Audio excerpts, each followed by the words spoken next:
This year's weather appears to have taken a bite out of midge numbers but benefited another pest, say experts. Biting midgies are notorious in parts of Scotland where they swarm in their millions. But the Scottish Midge Forecast said an unusually cool spring followed by a hot summer had disrupted the tiny creature's life cycle in some places. Meanwhile, mild weather later in the year appears to have extended the season for ticks. The parasitic spider-like pests are usually encountered from early spring through to October, but this year so far were still being seen in the middle of November.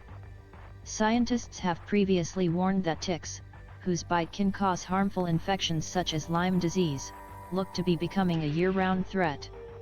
The Midge Forecast, run by Dundee-based insect repellent maker APS Biocontrol Ltd, said this year's weather had played havoc with the life cycle of biting midges in some parts of Scotland. A forecaster said, "It all started with an unusually cool spring that delayed midge emergence by around 2 weeks, leading to a later than usual first-generation midge peak in mid-June. Eggs from these midges would normally give rise to a second-generation peak 5 to 6 weeks later, but this was significantly suppressed by the hot, dry weather experienced in Scotland, and the rest of the UK, this year. Being so tiny, with just a 2 mm wingspan, midges dehydrate very quickly in warm, dry weather, and although resting up in the vegetation improves their survival, it means they have fewer opportunities to fly in search of a blood meal required to mature their eggs. Low numbers of midges were recorded in traps set in traditional hotspots in Glencoe in the Highlands and in Inverary in Argyll and Bute. Wetter and cooler weather later in the summer did result in a surge in midge numbers in parts of northern Scotland, according to the forecast.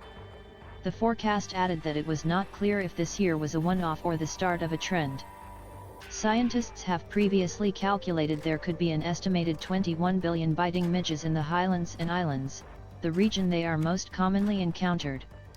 That figure was for females of the species, which feed on blood which they require to mature their hundreds of eggs.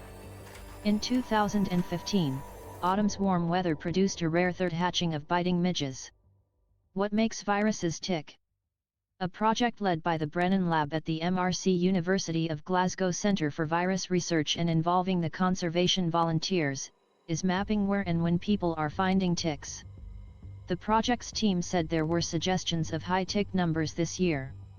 Sam Langford, of the University of Glasgow Centre for Virus Research, said, "Even with the lower temperatures coming in, we're continuing to receive tick sightings from people all across the country, with over 700 sightings being logged on our tick map."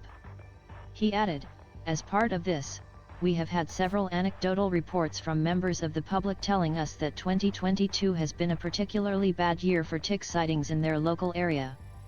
We'd encourage anyone who comes across a tick to report their sighting on our online platform, and continue to take precautions whenever they spend time in outdoor spaces. If they have any concerns about a recent tick bite, we'd recommend contacting their GP for further advice."